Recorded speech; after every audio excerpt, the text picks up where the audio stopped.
ನೋಡ್ರಲ್ಲ ಹುಳಗಳು ಕಾಣ್ತಾ ಇದೆ ಅಂತ ಹೇಳಿ, ಅದು ನಿಮ್ಮ ಶಾಲೆ ಆವರಣದಲ್ಲಿ ಸಿಕ್ಕಿರ್ತಕ್ಕಂಥ ಸೊಳ್ಳೆ ಮರಿ. ನೋಡಿದ್ರ ಅದ್ರಲ್ಲಿ ಏನಾದ್ರು ನಿಮ್ಗೆ ಗೊತ್ತಾಯ್ತಾ ಸೊಳ್ಳೆ ಮರಿ ಅಂತ ಅನಿಸ್ತಾ?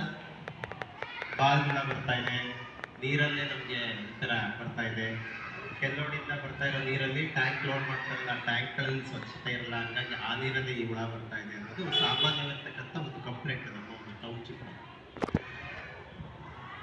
ನಮ್ಮಲ್ಲಿ ಮುಖ್ಯವಾಗಿ ನೋಡಿ, ಮಾರಣಾಂತಿಕವಾಗಿ ನಮ್ಮಲ್ಲಿ ಬೇರೆ ಬೇರೆ ಕಾಯಿಲೆಯಿಂದ ಎಷ್ಟು ಜನ ಸಾಯ್ತಾರೆ ನಮ್ಮಂತೂ ಗೊತ್ತಿಲ್ಲ. ಆದರೆ ಈ ಸೊಳ್ಳೆಯಿಂದ ಪ್ರತಿ ವರ್ಷ ನಮ್ಮ ದೇಶದಲ್ಲಿ ಸುಮಾರು 1,00,000ಕ್ಕಿಂತ ಜಾಸ್ತಿಯಾಗಿ ಮರಣಗಳು ಹೋಗ್ತಾ ಇದ್ದಾರೆ.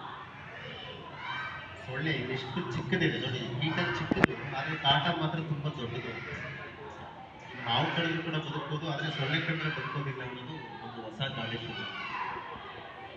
ನಮ್ಮಲ್ಲಿ ಮುಖ್ಯವಾಗಿ ಸೊಳ್ಳೆಗಳಿಂದ ಹರಡ್ತಕ್ಕಂಥ ಕಾಯಿಲೆಗಳಲ್ಲಿ ಮುಖ್ಯವಾಗಿರ್ತಕ್ಕಂಥದ್ದು ಮಲೇರಿಯಾ. ನಮ್ಮಲ್ಲಿ ಕಳೆದ 3 ವರ್ಷಗಳಿಂದ ಯಾವುದೇ ಪ್ರಕರಣಗಳು ಕೂಡ ನಮ್ಮ ತಾಲೂಕಲ್ಲಾಗಲಿ ಜಿಲ್ಲೆಯಾಗಲಿ ಇಲ್ಲ.